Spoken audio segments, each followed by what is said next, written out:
听说最近爆蛋黄红了，我也试试。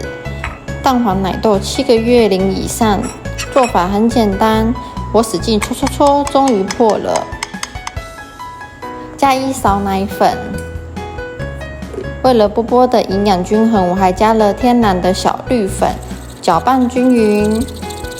搅，装入挤花袋，平底锅最小火挤豆豆，等待表面凝固起泡泡，轻轻推动就可以啦。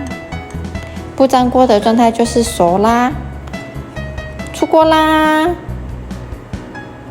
营养均衡，宝贝最需要的优质蛋白，真的会一口接一口，而且很软烂，老人小孩都可以吃哦。你也来试试看吧。